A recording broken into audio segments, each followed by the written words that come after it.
When you hear about IT certification, you might think of a specific skill, like networking or cloud, but the FWU certification seems to be playing a different game entirely.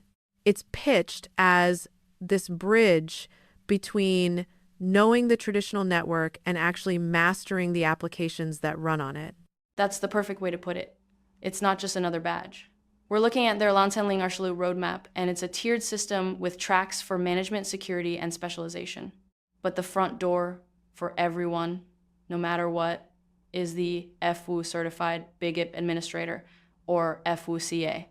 So you have to pass that before you can even think about specializing in something like their local traffic manager? Exactly.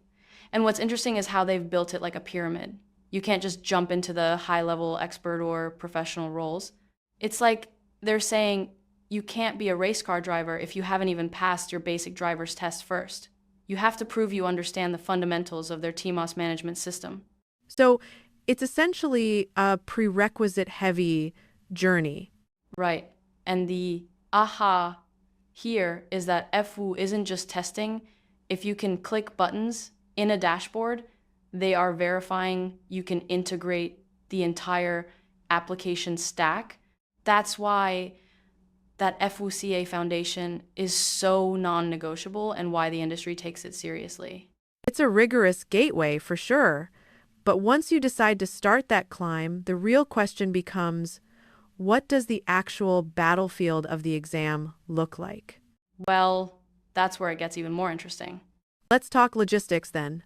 I see each exam attempt costs 1,500 yen and is run through a Pearson VUE center. To get that initial administrator cert, you have to clear two hurdles. Exam Ibalin which is Application Delivery Fundamentals, and then Exam Lambalingi for TMOS management. But it's the failure policy that caught my eye. If you fail, the stakes get high eventually. You could be facing a full year of waiting before you're allowed to try again. That 1 year lockout for a fifth attempt is the hidden pressure. It makes the Ibai fee seem tiny in comparison. Imagine telling your boss you have to put your career development on hold for a whole year because you weren't quite ready for an exam. It's a test of preparation just as much as it's a test of knowledge. With those kinds of stakes winging, it is definitely not an option. So, how do candidates actually ensure they pass on that first try without burning a year of their lives? That's the $1,000,000 question, or I guess the $135 question. While FWU offers their own official blueprints, study guides, and webinars, a lot of candidates are turning to tools like SPOTO's exam dumps. They claim to provide Bafanji Bear real exam questions and a simulated environment to help people pass on their first try and, well, avoid those long retake wait times. It's really a shift from learning the hard way to learning the smart way. Think about it. You can spend months going through official documentation, a lot of which might be dense or not even on the test, or you can use a tool that filters out all that noise and lets you focus on what you'll actually face in the testing center. That makes sense. It's a direct path. Here's the aha moment. The biggest cost of these exams isn't the fee, it's the time spent studying an engineer's time is incredibly valuable. If a tool like SPOTO cuts your prep time from 3 months down to 3 weeks, that's a massive return on investment. You're not just buying answers, you're buying back weeks of your life.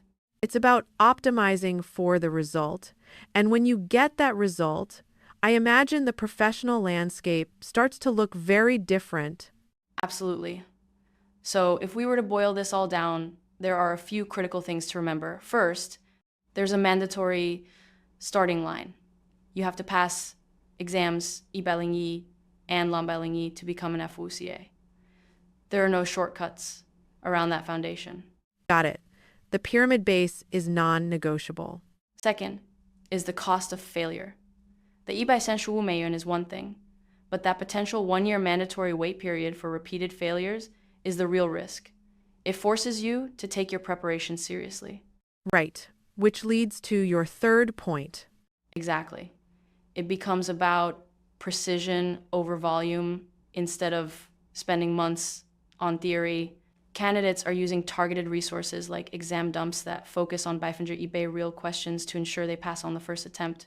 And finally, getting that certification isn't just a line on your resume. It's a very specific signal to employers that you can manage both traditional networking and the modern application layer, which dramatically increases your job security and market value.